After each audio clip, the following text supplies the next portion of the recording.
Estimados asistentes, reciban un cordial saludo de parte de la Vicepresidencia de Promoción y Prevención de Positiva Compañía de Seguros, S.A. Quien les habla el día de hoy, Yolima Guzmán, soy de la familia Positiva y dando continuidad a nuestras soluciones educativas tituladas Taller Web, Prevención y Contención del COVID-19, Positiva, como la ERE estatal y líder en prevención de los riesgos laborales, está comprometida en dar continuidad a los servicios y en especial al fortalecimiento de competencias ante el Plan Nacional de Educación Positiva Educa Travesía 2020. Por lo anterior, los acompañaremos y seguiremos tomando las medidas necesarias para proteger su salud. Hemos acogido directrices nacionales sobre la prevención del contagio del coronavirus COVID-19 y por esta razón Positiva Educa quiere compartirles que estamos ejecutando más de 100 talleres web o webinares, como muchos los conocen, 100% técnicos, metodológicos y didácticos, con los cuales garantizamos espacios participativos en el que se tendrá la oportunidad de realizar preguntas que serán resueltas y estarán para consulta en Posipedia. Recuerden que Posipedia es el Centro Virtual de Seguridad y Salud en el Trabajo. Queremos compartir nuestra satisfacción por el acompañamiento, responsabilidad y disposición de cada uno de ustedes.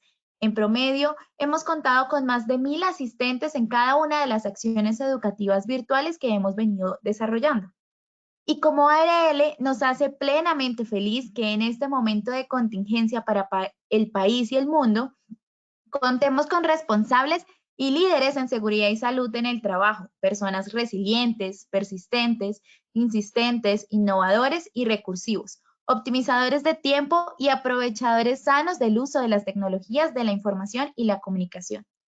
Positiva Educa, la línea experta de educación de Positiva Compañía de Seguros, siempre estará al lado de cada uno de ustedes. Adicional, queremos compartir con ustedes que se premiará el compromiso de los 10 afiliados con mayor participación en los talleres web.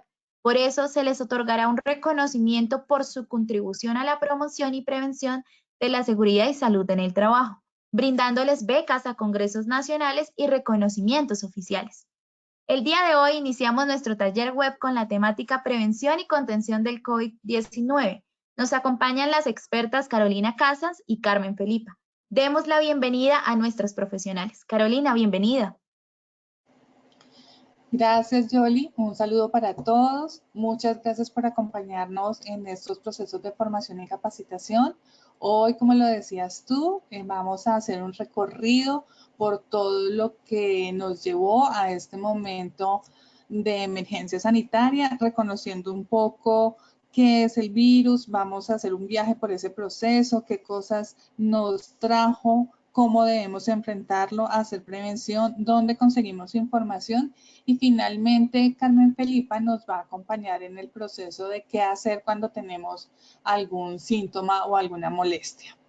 Entonces, pues, ¿les parece si arrancamos? Bueno, vamos a hablar entonces del coronavirus COVID-19. Pues esta soy yo, hace unos años. Soy especialista en salud ocupacional y en auditoría de sistemas de gestión de riesgos ocupacionales o salud ocupacional y llevo más de 25 años en este proceso. Y hoy nos acompaña también Carmen Felipa. Ella es enfermera especialista también en seguridad y salud en el trabajo, especialista en auditoría de programas de prevención en riesgos laborales y lleva vinculada con Positiva 8 años, pero tiene una experiencia superior a 20 en el sector asegurador, específicamente en temas de riesgos laborales. Entremos entonces ahora sí en materia y hablemos de todo lo que tiene que ver con el coronavirus y el COVID-19. Arranquemos por el nombre, ¿cierto? Es un virus. Un virus es básicamente un microorganismo que adentro de él tiene una carga genética, un ARN, un ADN y está envuelto en unas proteínas, en una capa de proteínas. Ese virus por sí solo no puede vivir en el ambiente, no se desarrolla ni se multiplica.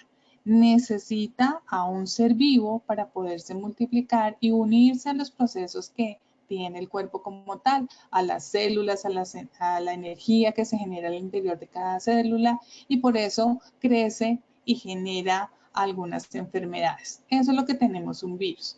Hay otras enfermedades que son ocasionadas por los virus. En este momento estamos en pico epidemiológico de influenza, igual que pasa en el mes de septiembre por las lluvias y el clima. En este momento en Bogotá, por ejemplo, tenemos más de 20 virus que son los que generan los resfriados o la influenza. Dentro de esos 20 virus está el coronavirus, es uno más, pero el virus también produce temas como gastroenteritis, hepatitis, encefalitis, herpes, todas esas son las enfermedades que puede generar un virus. Cada una de ellas depende de lo que estamos viendo en la pantalla, de los antecedentes de las personas, del periodo de incubación, que es el tiempo en que el virus necesita estar dentro del cuerpo de alguien para empezarse a multiplicar y salir, el tipo de contagio que tiene. Hay virus que solamente pueden contagiar a una persona, pero hay virus que contagian a 2 o más personas, ¿cierto?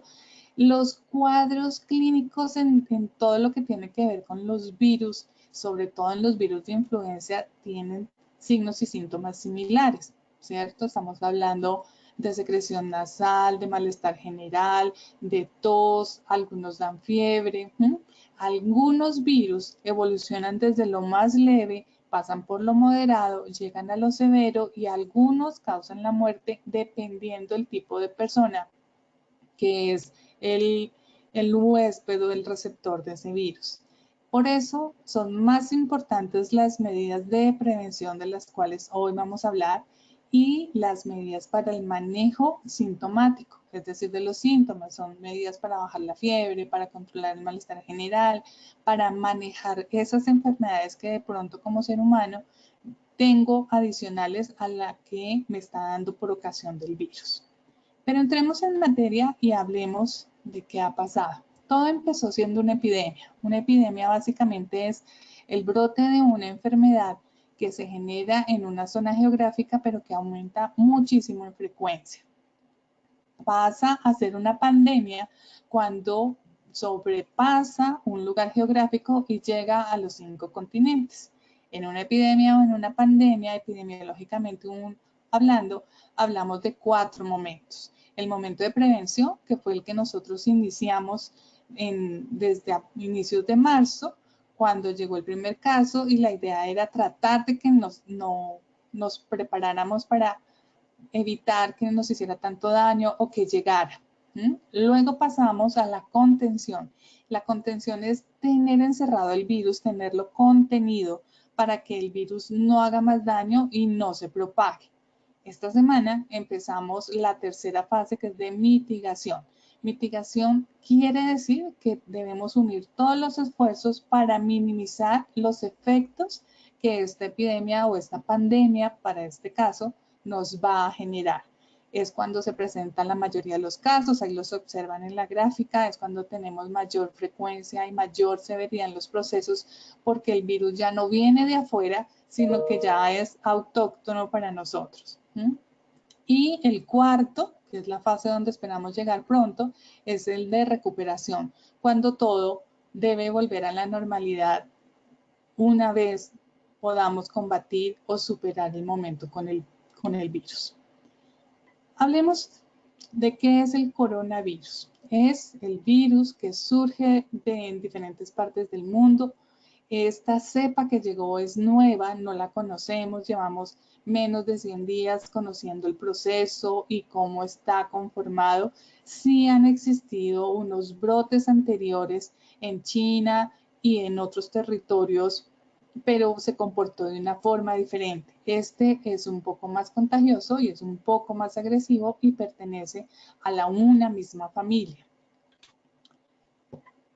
¿Qué es el COVID-19? Entonces, el COVID-19 es la infección o la enfermedad que está produciendo este virus y que básicamente es una infección de vías respiratorias que genera en el cuerpo una respuesta. En esa respuesta está el aumento de líquidos, por eso se hace la dificultad respiratoria y tenemos dificultades allí. ¿A quiénes afecta? a todos estamos expuestos y posiblemente nos va a dar. Algunas personas no desarrollarán síntomas, otras personas síntomas muy leves y otras personas seguramente van a tener complicaciones en su salud. ¿Quiénes son ellas? Son nuestros abuelos, porque cuando uno llega a algo más allá del sexto piso, más de los 60 años, casi siempre llega con una enfermedad crónica que lo acompaña, como la diabetes, la hipertensión, el asma, y a veces todas juntas. Entonces nuestro cuerpo no alcanza a hacer el manejo y el equilibrio para todo y somos mucho más sensibles en esos momentos. Por supuesto, las personas que tienen alteraciones en su sistema inmunológico también son personas candidatas a tener mayor afectación. ¿Cuáles son los síntomas y cuál es la diferencia con respecto a una infección respiratoria normal? Tenemos entonces aumento de la temperatura, que esto es súper importante en todo lo que tiene que ver con el COVID-19.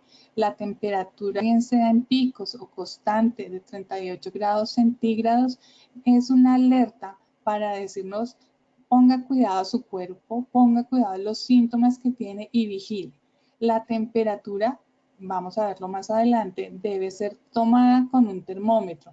No es la sensación de tengo calor, no es la sensación y el mito de la fiebre interna, que a propósito no existe, uno tiene fiebre y la fiebre es una reacción del cuerpo ante una infección y debe ser medida, cuantificada con un termómetro. El COVID-19 nos da con tos, pero esta tos es seca, rara vez tiene flemas, pero puede producirse como un efecto de reacción y de defensa del organismo, pero la mayoría de las veces es seca, nos da dificultad para respirar, nos da fatiga, puede sí o no venir acompañada de secreciones nasales o de malestar general. Entonces, ¿cuál es lo principal acá? Temperatura y tos. Pero si yo siento que estos síntomas se están pasando de leves a moderados, debo iniciar el proceso de comunicación y de alerta que más adelante Carmen Felipa nos va a compartir. ¿Cuál es el tratamiento? En este momento no existe una vacuna, no existe un tratamiento de ningún tipo que combata ni con antibióticos ni con ningún tipo de medicamento al coronavirus, porque lo estamos conociendo, todavía no sabemos cómo funciona, entonces por favor no crean en mitos o en fórmulas mágicas que les den la solución y que los hagan inmunes y que pueden salir. Aquí lo único que tenemos que hacer son medidas de prevención. Como los virus necesitan un cuerpo para vivir, ¿cierto? Y la piel es nuestro primer barrera contra las infecciones y de protección en todo nuestro cuerpo, es donde debemos tener especial cuidado.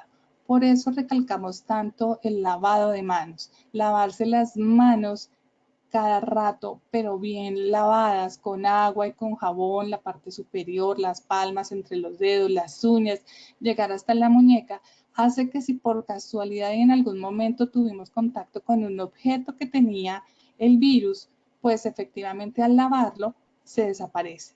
Este virus tiene una debilidad y es que tiene una capa de grasa que lo cubre y esa capa de grasa se desbarata con el jabón y con el agua o con el alcohol. Entonces queda inmóvil y no puede seguir su proceso de propagación. Por eso es que insistimos tanto en el lavado de las manos súper frecuente, bien hecho, no solamente la punta de los dedos, sino bien hecho y sobre todo secarse las manos con una toalla de papel y si es una toalla de tela que sea personal, no la comunitaria de un sitio público, ¿de acuerdo?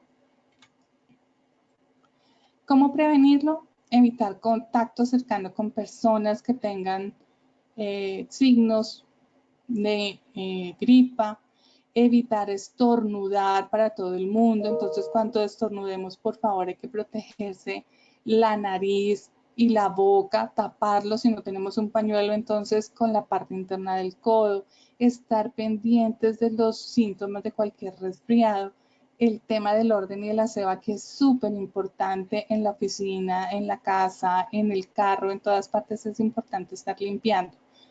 No hay que hacer mezclas extrañas de bicarbonato, vinagre, hipoclorito y todos los productos químicos que las amas de casa usamos y que somos capaces de generar una bomba. No, solamente con alcohol o con un desinfectante normal que uno compra en el supermercado para limpiar las superficies, los computadores, los celulares, la cartera, lo que regularmente está en contacto con en otras áreas y con otras personas. Clave también ventilar la casa, el apartamento, el carro, la oficina, abrir las ventanas para que entre el sol. Al virus le encantan los sitios oscuros y húmedos, entonces hay que evitar esos ambientes para que él no pueda vivir en nuestra casa. Aquí tenemos una gráfica de cómo desinfectarse las manos con el alcohol glicerinado. Entonces es importante usar una buena cantidad, suficiente, no tanta tampoco. Se hace la frotación entre las palmas, entre los dedos, igual como si nos estuviéramos lavando las manos. La idea es que todas las manos, desde la muñeca hasta la punta de los dedos, hasta las yemas y las uñas, queden cubiertas del alcohol. ¿De acuerdo? Incluido el dedo gordo, que a veces no lo utilizamos o no lo lavamos adecuadamente, y las uñas. El alcohol debe secarse solito. Esta es la misma técnica para usar el alcohol o para hacer lavado de manos. Es exactamente igual. La diferencia es que en el lavado de manos utilizamos la toalla de tela o de papel para hacer el secado. El alcohol se seca solito al aire. ¿Quién debe usar el tapabocas? Este es un mito que se ha vuelto muy popular entre todos. Debe usar tapabocas la persona que tiene un resfriado, debe usar tapabocas la persona que va a estar en una exposición directa con personas que tienen resfriado, que pueden ser sospechosas o no de COVID-19. Me refiero a los médicos, a las personal de enfermería, toda la gente que está de frente a una valoración con un paciente a quien toma las muestras para el examen. Estamos viendo gente entrando en los supermercados y en todas partes con el tapabocas, y lo que sucede es que eso da una falsa seguridad y además la gente no lo sabe usar adecuadamente, ¿de acuerdo? Entonces se tocan la cara, se tocan el tapabocas, usan el tapabocas a nivel del cuello, entonces no sirve así. El tapabocas es solamente para las personas que en este momento tienen un resfriado común y deben estar en su casa además en aislamiento, y por otro lado para las personas que están en contacto con pacientes o con personas positivas o sospechosas para COVID-19. El tapabocas debe quedar ajustado a la cara. Si a uno se le empañan las gafas usando el tapabocas es porque no se lo puso bien, porque debe quedar pegadito a las mejillas y a la nariz. Con eso el vapor o el calor no sube a las gafas y no tienen por qué empañarse. Lo más importante del tapabocas es retirarlo. Por favor, hay que retirarlo con cuidado, no manipularlo por la parte que consideramos está contaminada. Si soy yo la que tiene gripa, la parte contaminada pues es la parte interna del tapabocas, pero si soy yo la que está examinando a los pacientes, pues entonces la parte que está contaminada es la de afuera. Si la toco con mi mano, pues me estoy llevando todos los virus a mi mano. Algo muy importante que lamentablemente estamos viendo mucho ahora en las calles es que la gente se quita el tapabocas y lo bota al andén o a la calle, y eso se convierte en un foco de infección. Entonces debe ser dobladito, dispuesto en una bolsa, cerrar esa bolsa y echarlo en una caneca con tapa. No se puede dejar al aire libre. El tapabocas es personal, no es para utilizarlo entre varios, no se lava y se vuelve a utilizar. Se usa y se desecha. Hay que buscar estar bien informados, y una de las sitios donde podemos encontrar información, por supuesto, que es el Ministerio de Salud y Protección Social. Ahí en la pantalla está la dirección, están las líneas creadas solamente para atender todo lo que tiene que ver con el coronavirus. Está la línea en Bogotá y está la línea nacional. Igual están las líneas de la Secretaría de Salud, que si ustedes entran a la página del ministerio van a encontrar las secretarías de salud por cada uno de sus municipios. Estar informados es la clave para saber qué hacer, cómo hacer, ¿Qué hago si mi vecino tiene? Sí, es realmente como el camino, ¿no? Al interior de esas páginas van a encontrar ejemplos de las guías, de las noticias, de las actualizaciones, de cómo vamos, de cuál es el protocolo para entrar a casa, cuál es el protocolo para el vehículo, si tengo moto, entonces cómo la limpio y cómo la desinfecto. Y nuevamente está la página del ministerio que deben consultar. Como estas son de acciones públicas o es un tema de salud pública, al interior de la página del ministerio van a encontrar el ABC, las circulares y sobre todo los videos y los audios que van a estar reforzando este proceso. Ustedes los pueden bajar, los pueden distribuir, obviamente, para temas de derechos de autor, decir que es del Ministerio de Salud y no tiene dificultades en la comunicación. Otra página que les recomendamos es la del Instituto Nacional de Salud. En la del instituto, además de las cifras y de la estadística normal, también van a encontrar documentación interesante que les sirve para prepararse. Uno entre más conoce, entre más lee, pero documentos serios y científicos, tiene mejor preparación para afrontar las situaciones de la vida. Cuando uno no sabe, no lee mucho, cualquier cosa que le cuenten le genera pánico porque no tiene el conocimiento. Entonces hay que leer. Y todos estos documentos que están aquí disponibles para todos nosotros están hechos en un lenguaje muy sencillo y de fácil entendimiento para todos. Para los niños, pues están los videos, por ejemplo, y hay cartillas especiales para los chicos. Hay una app que es del Instituto Nacional de Salud, donde Francisco, nuestro gerente, se inscribe, le cuenta cómo van las estadísticas, pero además le hace un test de salud, con cuántos años tiene, cuáles son sus enfermedades, qué síntomas tiene, y te está preguntando todo el tiempo cómo estás de salud. Entonces es como un acompañante y está dando alarmas. Además, tiene la información de los sitios cercanos, de las farmacias, de los teléfonos donde se puede viajar. Tiene también todo lo que está relacionado con los viajes, con todo el tipo de información que el Instituto Nacional de Salud nos puede dar, en este caso, para hacer prevención y para aumentar nuestro conocimiento. Al interior de nuestra aseguradora tenemos con los correos electrónicos que les están llegando, tenemos conexiones a través de las redes sociales, tenemos todo lo que tiene que ver con los videos que estamos haciendo a través de Posipedia, y en nuestras líneas de atención en Bogotá también, y la 018000 van a encontrar audios que les permiten tener orientación sobre el proceso. Pero además, más adelante lo vamos a hablar con Carmen Felipa, van a tener asesoría para situaciones especiales de condiciones de salud y qué hacer, para dónde coger. Esta es la que les estaba contando en la línea, entonces que si tienen síntomas, que si tengo un compañero con síntomas, que si mi mamá es la que tiene síntomas, no tiene síntomas, pero estuvo o tiene un nexo epidemiológico para COVID-19, todo eso lo van a encontrar en nuestras líneas con un equipo de profesionales que está entrenado para el manejo.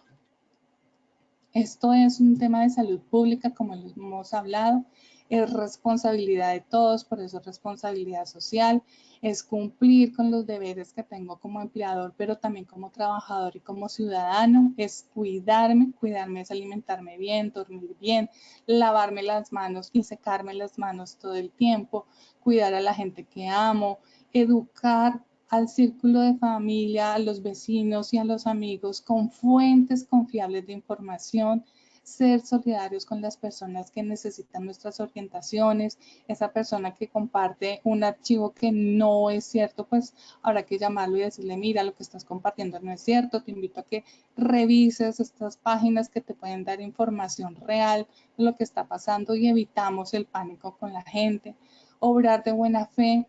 A esto nos referimos con no comprar todo el mercado porque igual no vamos a ser capaces de consumirlo y si afectamos a otras personas.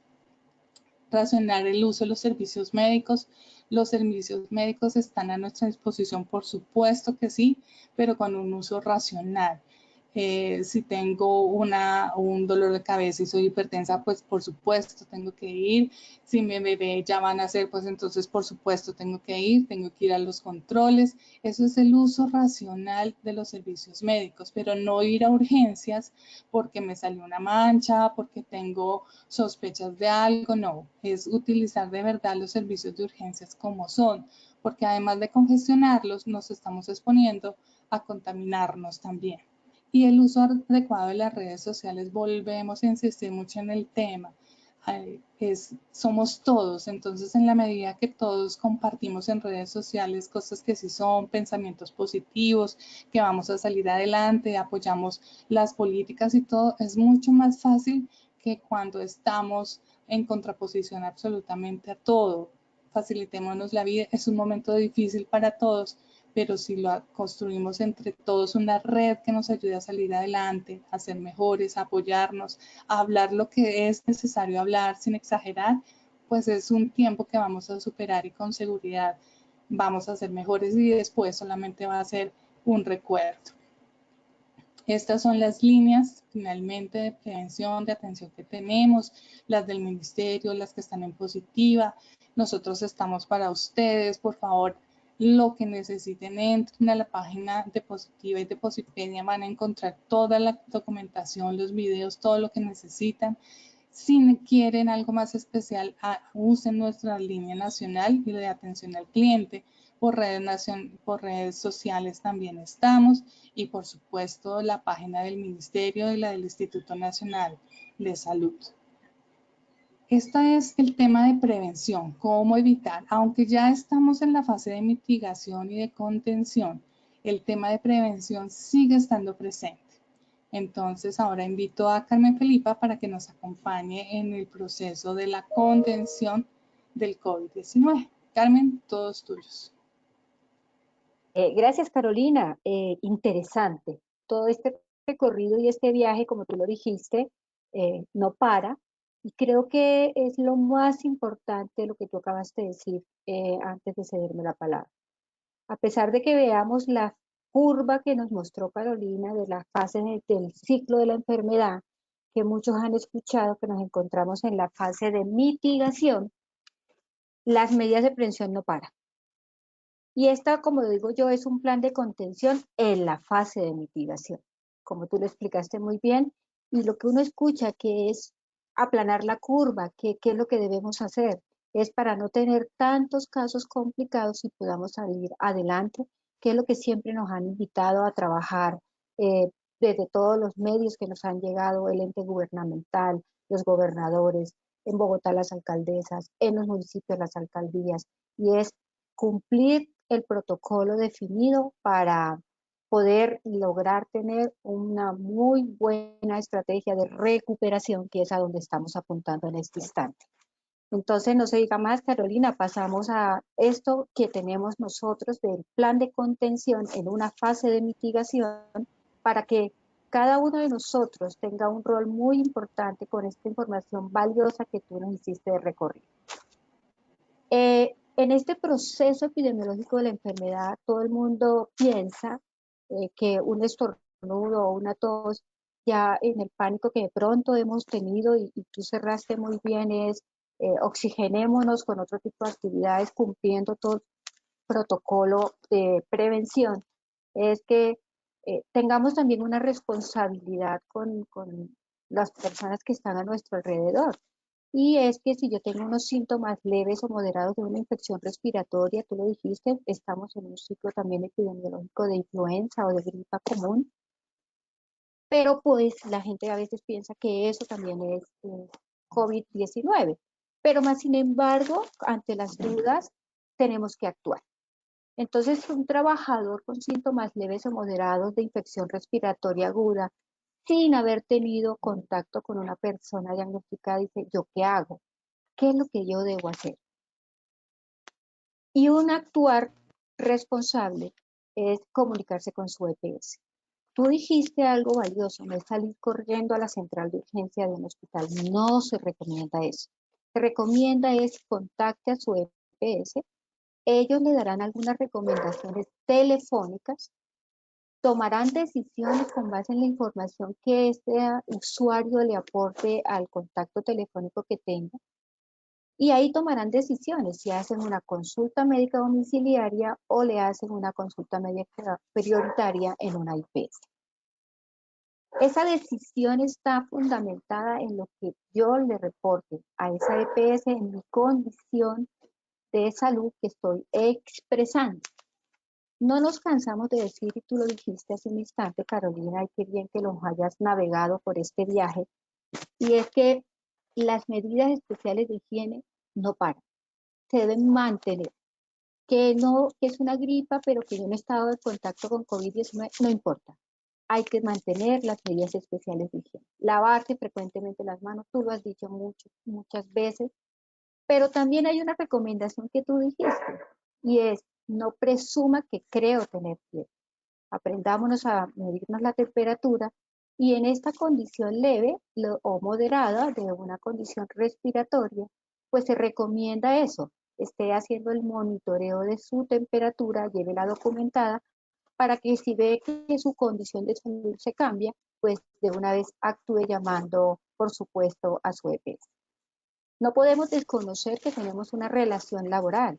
Entonces es importante comunicarle al área de talento humano o quien haga sus veces, a las de seguridad y salud en el trabajo o quien haga sus veces, pues que actúe comunicándole, diciéndole que pues tiene una sintomatología respiratoria, que procedió a comunicárselo a la EPS y pues que nada, está en cuidado en casa. Pero esos son para los trabajadores que tienen alguna sintomatología sin contacto al COVID.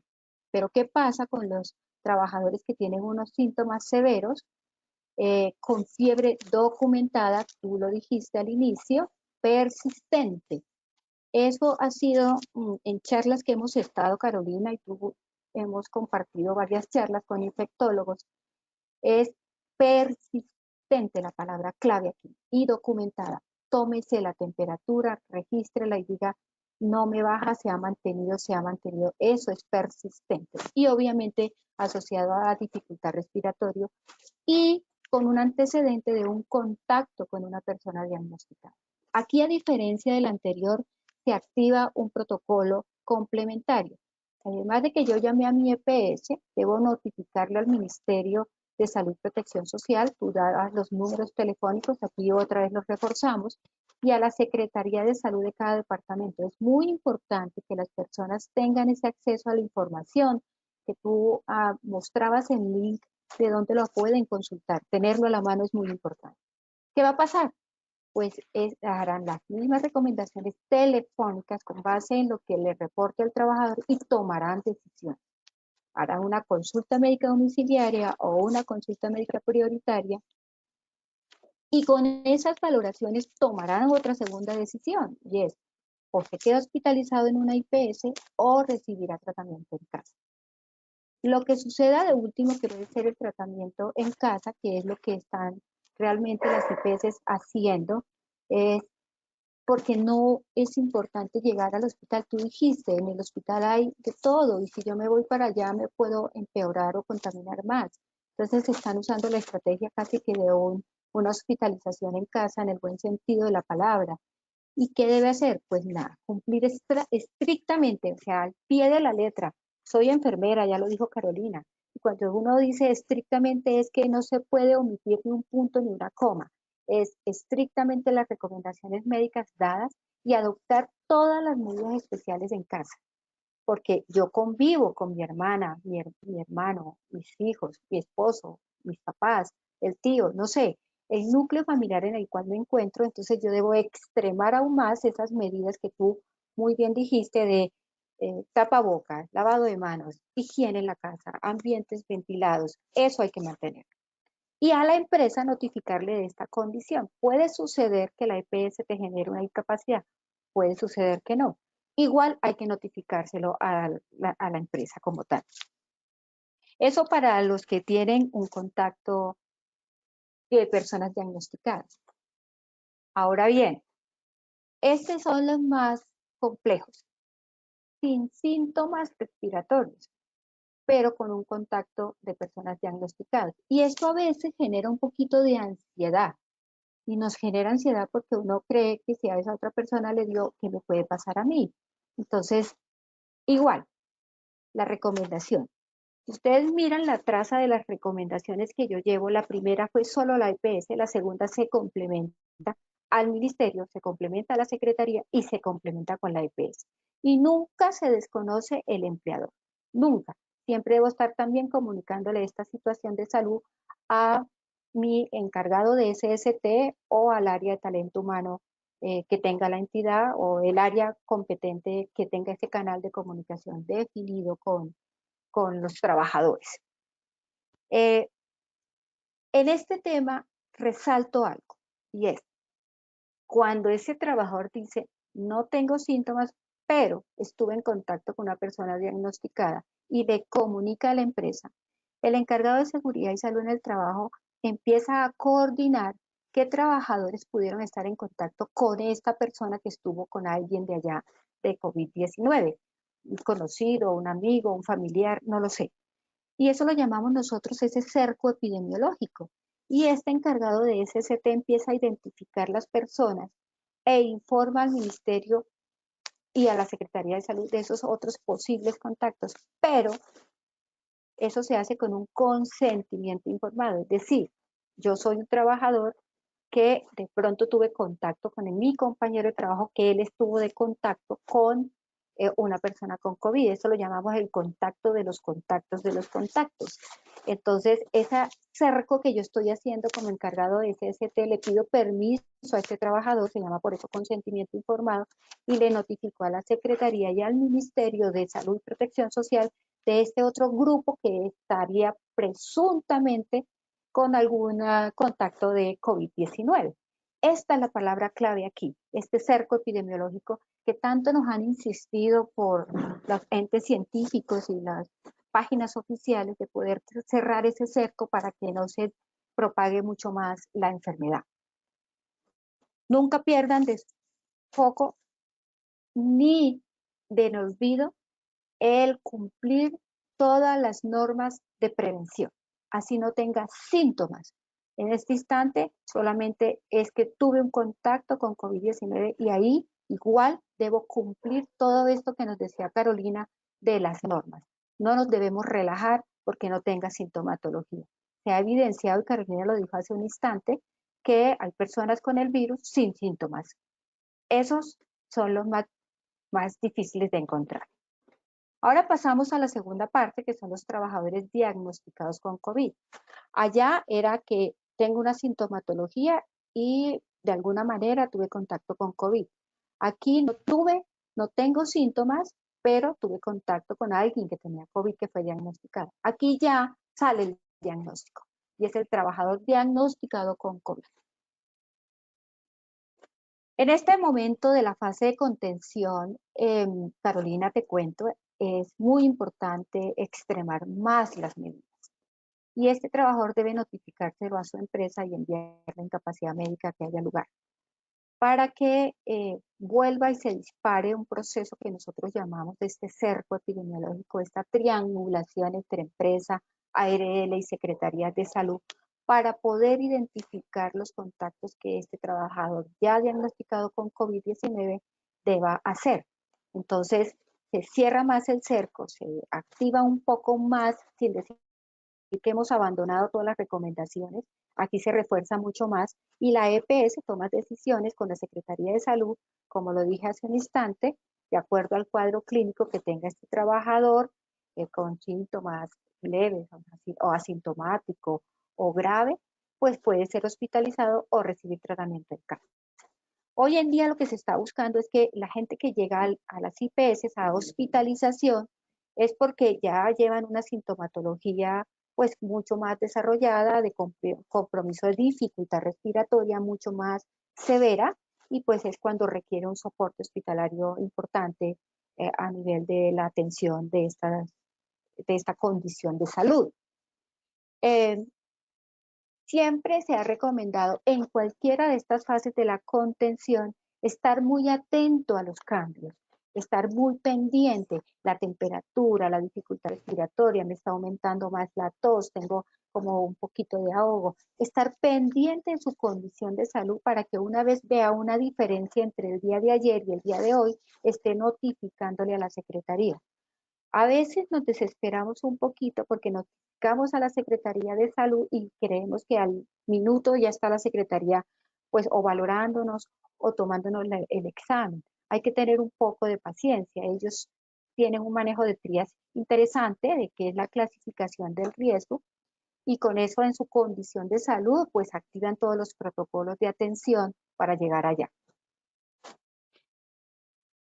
En esta parte yo siempre digo que no hay diferencias en contratación. Porque alguien diría ¿y qué pasa con las personas que yo tengo contratadas?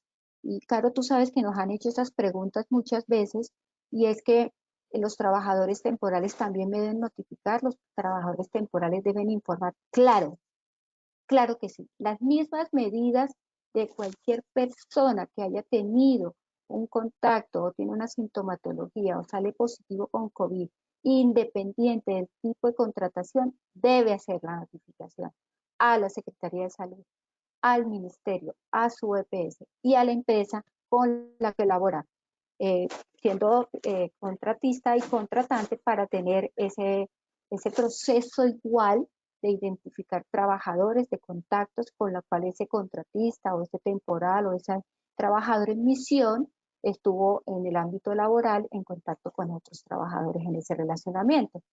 Por lo tanto, yo siempre digo, aquí no me importa el tipo de contrato, aquí lo que me interesa es actuar con una responsabilidad, tú lo dijiste, con una responsabilidad de notificar, de informar y de actuar y de acatar las medidas de prevención estricta en la forma más pegada a la letra, realmente. Ese es el ciclo de la contención y ese es el viaje al cual en esta fase de la carrera epidemiológica de la enfermedad llegamos nosotros. Aquí está para recordarles, Carolina también se los mostró, les mostró el link donde está el acceso a tener las líneas telefónicas, porque a veces en este mare magnum de información no sabemos dónde encontrar las cosas. Está el link y allí pueden consultar las líneas telefónicas de la Secretaría de Salud, de su departamento, municipio, ciudad, para que ustedes puedan, pues de alguna manera, tenerlo más a la mano y poder estar informando todo lo que está sucediendo en su condición de salud.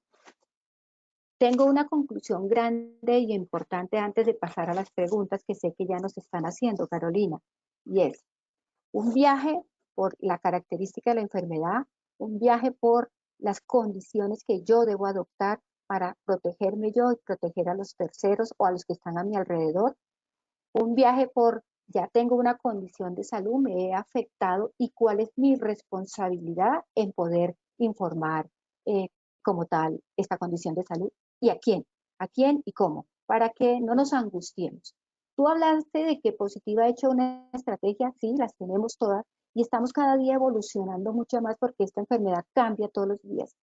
Y tenemos, vamos a sacar, ya está en línea una asesoría desde el punto de vista psicosocial y el otro tema es una asesoría de COVID desde las condiciones de salud, desde el foco de salud.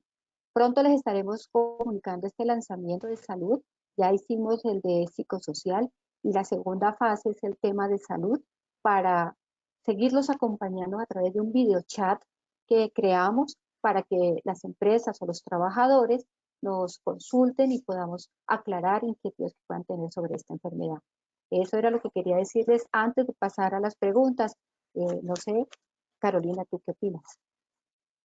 Bueno, pues gracias, Carmen. Efectivamente, pues este es un viaje peligroso además, pero que si uno tiene las medidas de seguridad y de prevención adecuadas, puede llegar sano y salvo al otro lado. De las personas que nos están escuchando, nos han llegado unas preguntas que quiero compartir contigo. La primera dice, ¿puede la máscara bloquear el paso del virus? ¿Tú qué piensas, Carmen? La pregunta, tú dijiste, es una medida y es una barrera de protección. Mal usada no sirve de nada, bien usada funciona. Por lo tanto, cómo la debo usar, y quién la debe usar y en qué momento la debo usar es la palabra clave. Y la disposición y el manejo de esta mascarilla. Tú hacías un énfasis importante, claro, cuando hablabas del uso de la mascarilla, que las personas se la ponen en el cuello o en la cabeza o la doblan y la echan al bolsillo. Eso no funciona de nada. Es una barrera de protección y como lo dijiste, el personal de salud, la parte externa de la mascarilla es la que está en contacto con el paciente que están atendiendo, esa parte está contaminada. Y yo que no soy de salud, que estoy con alguna sintomatología respiratoria, pues la parte interna es la que va a estar expuesta también a alguna contaminación y esa es la disposición que yo debo tener claro de cómo manejarla, de cómo ponérmela, cómo quitarla. De acuerdo. Y cómo desecharla, que es lo más importante, que no la dejen por ahí en los andenes, en los sitios para que se convierta en un foco infeccioso para otras personas.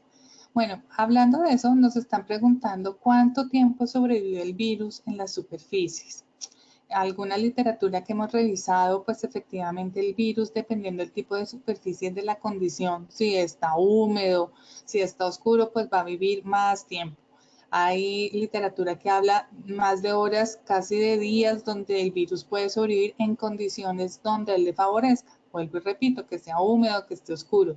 Por eso hacemos tanto énfasis en el tema del orden y el aseo. Hay que mantener las cosas limpias, hay que mantener las cosas organizadas. Lo que nos sirve que sacarlo. Digamos que este es el momento para reinventarnos y reinventar también nuestra casa y poder organizar como esas cosas. No sé si quieres añadir algo más, Carmen, al respecto. Sí, Carolina, mira, hay algo inquietante que siempre nos ha llegado en las consultas que tenemos de las empresas o de los trabajadores, y es que, ¿cómo me tomo la temperatura? Entonces, o me la tomo con este de vidrio con mercurio, no tengo sino este. Tú que, de hecho, hemos tenido la experiencia en este viaje del COVID desde el 25 de febrero que estamos con este asunto. ¿Qué recomendación le podríamos dar a las empresas y a los trabajadores? Porque estamos en casa, estamos en una cuarentena, yo no la llamo obligatoria, es una cuarentena responsable, porque cuando digo obligatoria es que me tocó, no, aquí es que tengo una cuarentena responsable y socialmente comprometida con esta cuarentena para poder aplanar esa curva que tanto nos han insistido y nos han suplicado, que por eso es la razón de quedarnos en casa. Eh, entonces, ¿tú qué opinas del manejo del termómetro para insistir en cómo debo monitorear mi temperatura? De acuerdo, la temperatura es uno de los síntomas o de los signos que nos da un diagnóstico que además nos va avisando cómo va progresando la infección de nuestro cuerpo y cómo nuestro cuerpo está reaccionando en defensa, ¿cierto? La temperatura no puede ser medida ni con la mano, ni con la boca, mirar a ver qué tan caliente está. No, para eso tenemos que usar un termómetro. Nosotros recomendamos el electrónico porque el que es de mercurio pues ya está pasando de moda. Además tiene unas complicaciones muy importantes y es cuando se rompe porque el mercurio produce unos tóxicos que tienen que tener un manejo especial. Y pues esos termómetros son los que regularmente la gente tiene, pero que hasta este año van a estar en vigencia. Además que son un poco más complicados de leer, entonces si tienes el electrónico, simplemente lo ubicas en la axila, lo mantienes allí, cierras el brazo, son 3 minuticos que esperas y sale el número. Es importante registrarlo porque como tenemos tantas cosas en la cabeza, entonces es importante registrar que hoy a las 5 de la mañana yo tenía temperatura de 38 grados. A las 8 de la mañana ya seguía con 38 grados para poder mirar cómo está evolucionando ese proceso de defensa de mi cuerpo frente a un invasor como es el virus.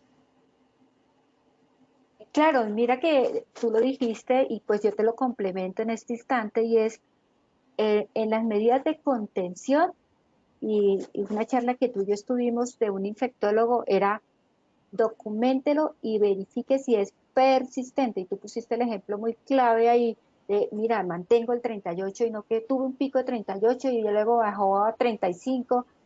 No, es persistente, a eso se refiere la palabra. Y esa documentación, en las medidas de contención que les socialicé a los participantes que nos acompañan, es realmente la palabra clave.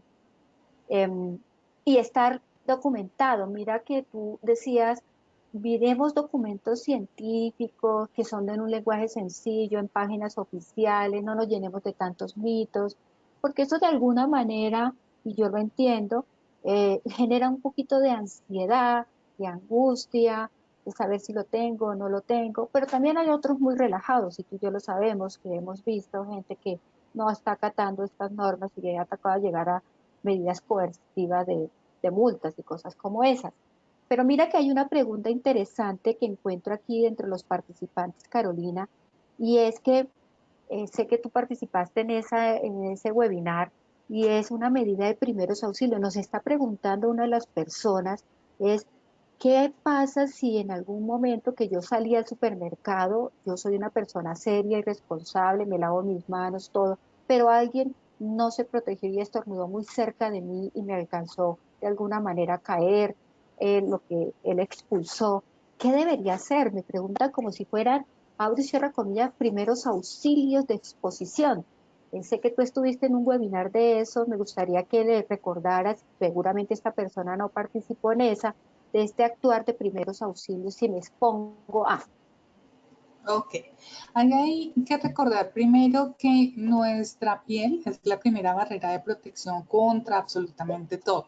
Entonces, efectivamente, si alguien nos estornudó y efectivamente cayó en nuestras manos, cayó en nuestros pies y andábamos en sandalias o lo que sea, pues efectivamente la piel es nuestra primera barrera de protección. Por eso hacemos mucho énfasis en el lavado de manos todo el tiempo y en el evitar tocarnos la boca, la nariz y los ojos, porque efectivamente al interior de la boca, los labios, la nariz y los ojos, pues son lugares donde hay muchas proteínas, donde el virus quiere llegar y quiere entrar para poderse multiplicar en nosotros y afectar nuestra salud.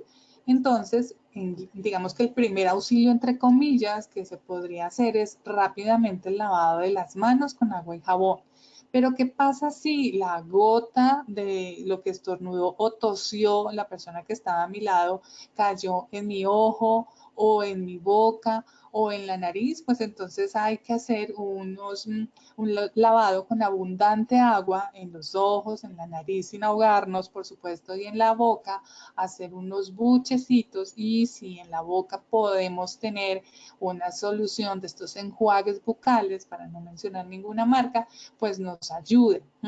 Pero tampoco hay que entrar en pánico. Nuestro cuerpo tiene defensas y puede hacerlo. Alguien preguntaba también qué tenemos en el botiquín. No, en el botiquín no hay que tener sino el termómetro para medir la temperatura.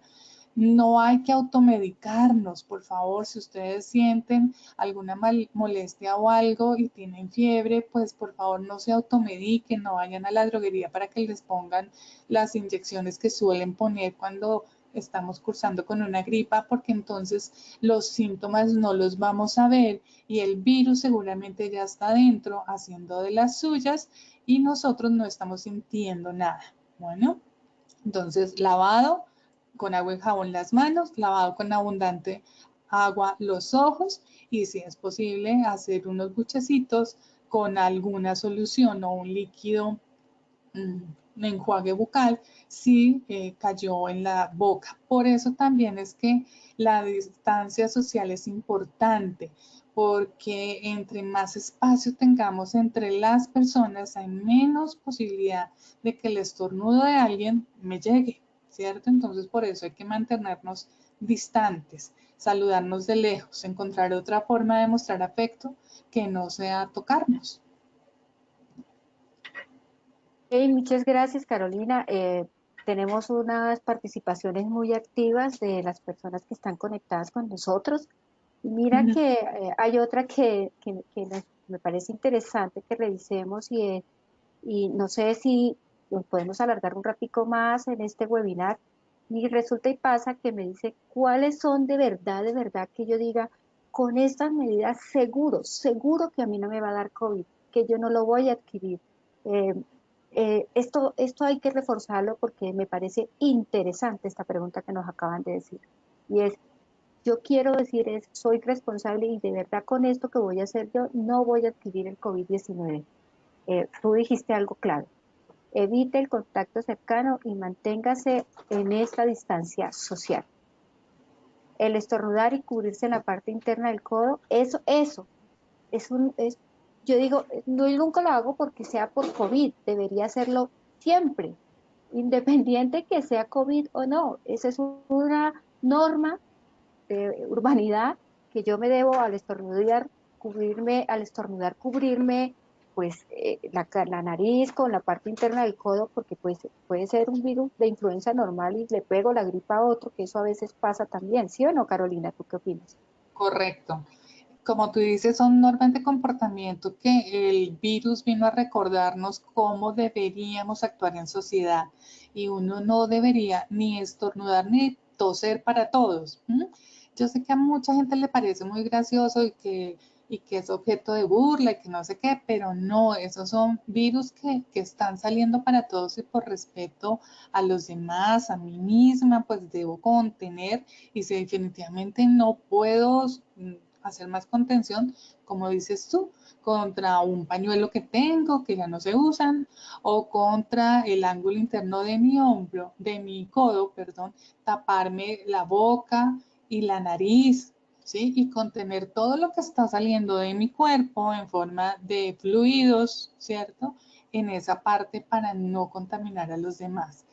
Por eso también dentro de esas acciones que debemos hacer para que ojalá nunca nos dé ni esta ni ninguna otra infección por virus es el aseo personal, el lavarnos las manos constantemente y el lavarlas bien.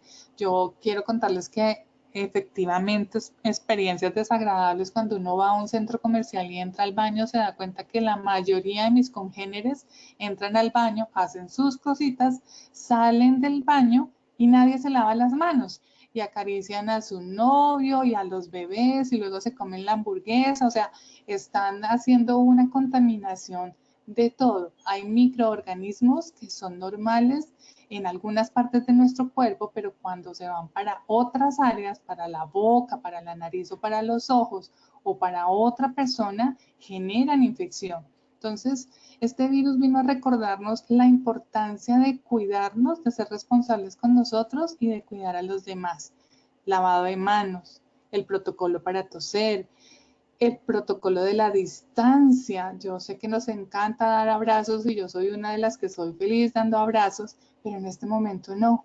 En este momento tengo que inventarme otra forma distinta de decirle a la gente que amo, que la amo, y a los que aprecio, que los aprecio, pero sin tocarlos, porque los quiero, porque los admiro y porque quiero que estén sanos, entonces tengo que estar lejos de ellos. Sobre todo hay que explicarle a los abuelos, porque los abuelos en algún momento no entienden por qué ya no los están abrazando y ellos pueden sentir igual que los niños, que ya no los queremos, porque nos hemos acostumbrado es a abrazarlos y a besarlos. Entonces, con ellos, con los niños y con los abuelos hay que hablarles sin asustarlos, pero sí que estén en alerta y contarles que hay un virus que puede estar en mis manos, que por eso hay que lavarnos todas las manos y jugar con ese tema, y hay que cuidarnos y hay que abrir las ventanas, que los seguimos amando, pero que tan pronto pase todo esto, vamos a volver a tener momentos de abrazos y de apapuchos deliciosos. Esas son como las normas generales, obviamente estar pendiente de nuestro cuerpo, de cómo cambia, de cómo me siento. Es el momento de escucharnos y de reaccionar de la forma adecuada. Mira que aquí tengo una pregunta también de alguien que está muy interesado y dice, estoy embarazada, ¿existe algún riesgo especial en relación con el COVID-19? Obviamente la situación de embarazo es una situación normal para nosotras las mujeres, que obviamente generan algunos cambios, como que se sube el azúcar, entonces hacen diabetes gestacional, o se sube la tensión y entonces tienen algunas molestias. Por supuesto que estamos hablando además de dos vidas, la de la mamá y la del bebé, entonces pues hay que tener los mismos cuidados que estamos hablando para todos. Hasta ahora no tenemos un estudio donde confirme que hay un contagio vertical, es decir, de la mamá al bebé a través del cordón umbilical, pero también es cierto que estamos empezando a conocer este virus. Entonces, todas las precauciones que como mamá o mujer en estado de embarazo puedo tener para garantizar la seguridad de mi bebé y el mío, pues nos sobran. Entonces, igual lavarnos las manos, que dejen la acariciadera de la pancita, ¿sí? El bebé va a crecer igual sin que le estemos acariciando otras personas, la mamá sí puede, si el papá del bebé quiere participar en acariciar la panza y hacer algo de estimulación, por favor con las manos limpias, ¿sí? Después de hacer un buen proceso. El tema de la alimentación es importante y mantenernos alejados todos de las personas que tienen alguna infección respiratoria. Por eso es importante lo que hablábamos también del respeto y del autocuidado. Si yo me siento mal, si siento que tengo gripa, que me está dando alguna cosa, no me medico, no me automedico y salgo a la calle porque es que el virus sigue estando presente en mí, aunque no se me note nada porque estoy empepada o porque soy asintomática, pero sí lo puedo estar transmitiendo y es una responsabilidad social de todos. ¿Tú qué piensas, Carmen, con respecto al tema del embarazo? Es cierto lo que tú dices, no está aún evidenciado esto que tú acabas de decir, pero igual hay que extremar las medidas. Yo siempre soy de esa filosofía y pensamiento. No hay medidas extremas, para mí es llegar, cumplir lo que tengo que hacer y pues en este caso de las embarazadas, pues no es entrar en pánico que si me dio el COVID, que si tengo los síntomas, ya el bebé algo va a pasar. Es primero que todo tener esa cordura mental y actuar serenamente con las normas que acabamos de hacer. Es monitorearme, estar atenta, estar en seguimiento con la EPS, que en contacto con ellos ante cualquier cambio y pues ellos actuarán según los protocolos que tengan. Yo solamente quiero terminar, Caro, antes de pasarle eh, la palabra aquí a Yolima, que me la está pidiendo hace rato porque nos alargamos un poquito, pero nos parecía interesante atender estas preguntas. Y es que no olvidemos el app que tiene el Instituto Nacional de Salud, que como tú lo dijiste muy bien, tiene de todo, además de información de la tendencia a la enfermedad, te da recomendaciones de prevención, qué hacer, cómo actuar, cómo estar bien informado y no estar, como decía por allí alguien, no te informes de las redes sociales ni de Facebook. Infórmate de las páginas oficiales que esas te dan una información seria y científica. Entonces yo les recomiendo esta app que Carolina nos trajo hoy. Es bien interesante para que naveguen en ella. Yolima, tú que estás que te hablas, entonces te cedo la palabra. Ha sido, considero yo, una interacción muy importante con las participantes. Entonces, Yolima. Carolina y Carmen, qué buenos tips nos han compartido el día de hoy. Es un tema bastante importante para aclarar y para que nuestros afiliados tengan mayor conocimiento. Considero importante comentarles también a nuestros clientes que en Posipedia hemos dispuesto todos los desarrollos a nivel de promoción, prevención y contención del COVID-19 para que puedan apoyarse aún más en información, para que tengan aún mayor conocimiento. Y lo que tú dijiste, Carmen, me parece valiosísimo. Es importante tener un uso responsable de la información. Por eso invitamos a nuestros afiliados a ver y compartir información de páginas oficiales, en especial esta que ustedes nos acaban de compartir el día de hoy. Y bueno, muchísimas gracias a todos nuestros afiliados por su participación. Recordamos que la publicación de los talleres web, las preguntas y las respuestas, las presentaciones, los tips, los podrán visualizar en www.posipedia.com/talleres-web para que lo tengan súper en cuenta y van a encontrar todo el material a su disposición. Recuerden también que en el portal Travesía podrán descargar sus certificados y memorias de cada taller web, como también visualizar el cronograma de todo nuestro Plan Nacional de Educación y realizar la inscripción a nuestras acciones educativas. Es importante tener en cuenta y le recordamos a nuestros afiliados que las inscripciones de cada taller web se cierran a las 9 de la mañana del mismo día y a esta hora se hará el último envío del link de acceso al webinar para que ingresen y lo visualicen sin ningún problema. Es un momento importante, es un momento para cuidarnos, para protegernos y excelentes tips los que nos han dado el día de hoy, nos han compartido, para que ustedes los tengan muy en cuenta y los practiquen, para que ustedes se apropien más del tema y tengamos una información correcta sobre todos nosotros. Nos vemos en una próxima ocasión y que tengan un feliz día.